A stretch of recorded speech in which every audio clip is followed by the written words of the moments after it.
Assalamualaikum warahmatullahi wabarakatuh.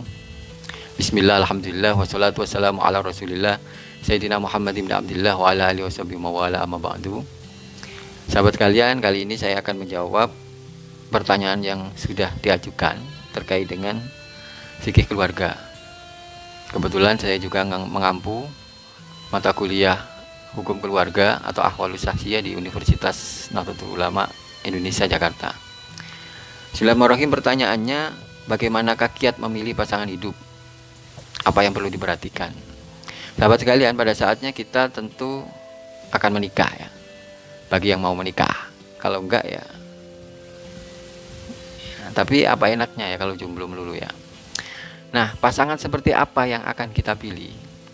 Rasulullah SAW bersabda dalam satu hadis yang diriwayatkan oleh Imam Bukhari, "Tungkahul mar'atu li arba'in, limaliha wali hasabiha wa jamaliha walidiniha wadfar bidzatid dini taribat yadak." Bahwasanya wanita itu dinikahi karena 4 hal. Ini tentu kalau hitopnya laki-laki ya, atau orang yang diajak ngomong laki-laki. Tapi kalau yang diajak ngomong perempuan berarti bagaimana dia memilih laki-laki. Nah, memang biasanya perempuan tidak punya hak memilih ya, tapi sama aja karena dia mempunyai hak untuk menolak. Maka dalam hal menentukan pasangan hidup ini, baik laki-laki maupun perempuan punya hak yang sama ya. Nah, baik laki-laki dan perempuan ini dianjurkan untuk memilih pasangan yang memenuhi 4 kriteria. Yang pertama, 5 liha, hartanya, atau pilih calon suami atau istri yang mapan, atau paling tidak punya potensi mapan ya. Ini agak terasa materi sebenarnya, tapi tidak bisa menikah itu hanya didasarkan atas cinta buta ya. Cinta pun harus ada argumentasinya, saya kira. Jadi argumentasinya yang paling tidak meliputi 4 perkara ini. Jadi yang pertama, 5 liha, karena hartanya. Kemudian yang kedua, wali hasabiha, pilih calon yang nasabnya bagus atau berasal dari keluarga yang bagus. Ini kita tidak berbicara soal darah merah, darah biru, bukan. Akan tetapi pernikahan itu nanti pada akhirnya bukan saja menyatukan 2 insan yang tidak sempurna untuk saling menyempurnakan ya, cie-cie ya. Akan tetapi juga menyatukan 2 keluarga. Jadi keluarga ini juga menjadi faktor terpenting di dalam keharmonisan rumah tangga nanti. Jadi tidak hanya terkait 2 mempelai. Jadi pilih calon yang keluarganya bagus. Kemudian yang ketiga, wajamaliha, pilih pasangan atau calon pasangan karena kecantikan atau ketampanannya. Ini bukan saja untuk memperbaiki keturunan ya, tapi agar kita nanti hidup nyaman. Ya memang nanti ada ketentuan mengenai kafa'ah atau sepadan ya, sekufu. Nah, paling tidak nanti kita memilih calon bukan yang levelnya di bawah kita, tapi yang ketampanan atau kecantikannya agak lebih. Yang penting kita mempunyai 3 aspek yang lain yang dilebihkan. Misalnya kita tidak terlalu ganteng banget atau cantik banget, ya milih pasangan yang lebih cantik atau lebih ganteng. Kalau kita punya kelebihan lain ya pasti maulah dia.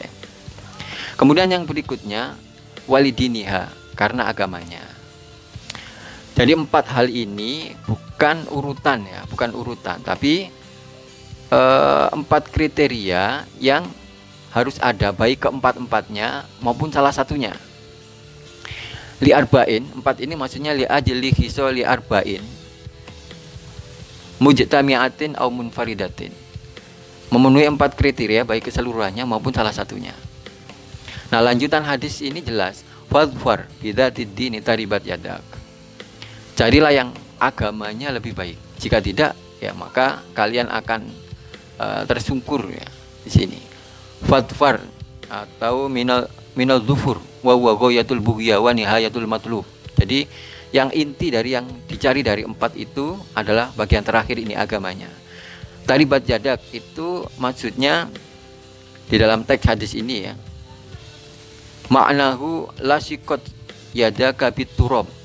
Kalau tidak kalian memilih pasangan yang agamanya bagus, maka kalian akan bergelimang dengan tanah atau debu. If takorot, kalian akan menjadi fakir. Fakir dalam pengertian ya hidupnya tidak akan nyaman, tidak akan makmur ya, hidupnya akan tersungkur. Nah, agama menjadi perhatian yang paling utama dari 4 kriteria di dalam memilih pasangan. Jadi jangan sampai kita mempunyai pasangan yang agamanya 0, apalagi bagi calon istri ya, yang nanti akan memilih kepala rumah tangga yang akan membimbingnya ke surga, ya kan? Jadi agama ini bisa berupa ilmu pengetahuan atau kedalaman ilmu agamanya, atau yang paling penting sebenarnya ketaatan calon suami atau calon istri terhadap ajaran agama. Ini yang paling penting. Bahkan di dalam hadis lain riwayat Ibnu Majah disebutkan, la tankihun nisa'a li husnihinna fa'asa husnuhunna ayyurdiyahunna. Janganlah kalian menikahi perempuan karena kecantikannya, karena boleh jadi kecantikannya itu akan menghancurkannya. Wala tankihuhunna li amwalihinna fa'asa amwaluhunna ayyudghiyahunna. Nanti akan membuatnya melampaui batas. Wankihuhunna ala dini. Nikahilah mereka karena agamanya. Bahkan ada kalimat penegasan ini. Wala amatun sauda'u khorma'u datu dinin afdalu. Bahkan seorang amat atau budak yang hitam, kemudian yang buruk rupa, tapi yang agamanya bagus, itu lebih baik dipilih sebagai calon pasangan daripada yang agamanya buruk. Nah, terkait 4 hal ini, saya kira memang tidak ada yang sempurna, tentunya ya, tidak ada calon pasangan kita yang sempurna. Nah, menurut saya kalau perlu dari 4 kriteria ini nanti diprosentase ya, agamanya prosentasenya berapa, ketampanan kecantikannya berapa, kemudian hartanya, kemudian nasabnya nanti diprosentase nilainya berapa, kemudian dibandingkan dengan yang lain. Kalau memang tidak sempurna, dan kayaknya memang tidak ada yang sempurna 4 kriteria ini. Nah, sarannya begini. Kalau misalnya wajahnya tidak terlalu tampan, tapi kemudian dia dari keturunan yang bagus, kemudian prospek hidupnya bagus, artinya tidak mendesu ya, tidak masa depan suram, ya saya kira bisa menjadi alternatif pilihannya. Atau misalnya ilmu agamanya tidak terlalu bagus karena mungkin backgroundnya umum, tapi ketaatannya untuk menjalankan agama itu bagus, maka ini juga menjadi prioritas. Apalagi jika ditambah dia rajin bekerja, rajin menabung, begitu ya.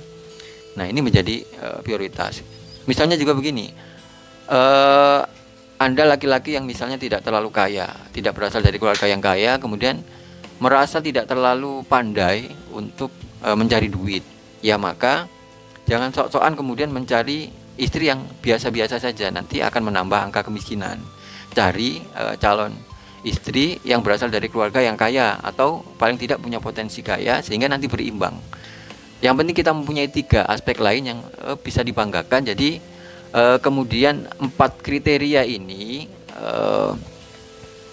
bisa dipresentasikan. Kemudian kalau kita mempunyai perbandingan, tidak harus disampaikan kepada para calon kita, tapi yang penting kita bisa membandingkan. Nah, di atas semua itu ya, kalau dipilih prioritas ya memang agamanya yang harus menjadi prioritas. Bolehlah tidak terlalu mendalam ya kemampuan agamanya, tapi yang penting ketaatannya terhadap ajaran agama, karena pada akhirnya nanti pasangan suami atau istri itu tetap akan belajar agama setelah mereka menikah. Yang penting kemauan calon istri atau calon suami itu untuk menaati ajaran-ajaran agama, itu yang lebih penting. Dan sebelum kita menjalankan pernikahan harus bisa dipastikan bagaimana calon pasangan kita itu mempunyai komitmen untuk menjalankan ajaran agama. Ini yang lebih penting. Nah, syukur-syukur ditopang dengan 3 faktor yang lain ya, ketampanannya, kemudian kekayaannya, dan keturunannya yang bagus. Mudah-mudahan ini bermanfaat buat kita semua. Wallahul muwaffiq ila aqwamit thoriq. Assalamualaikum warahmatullahi wabarakatuh.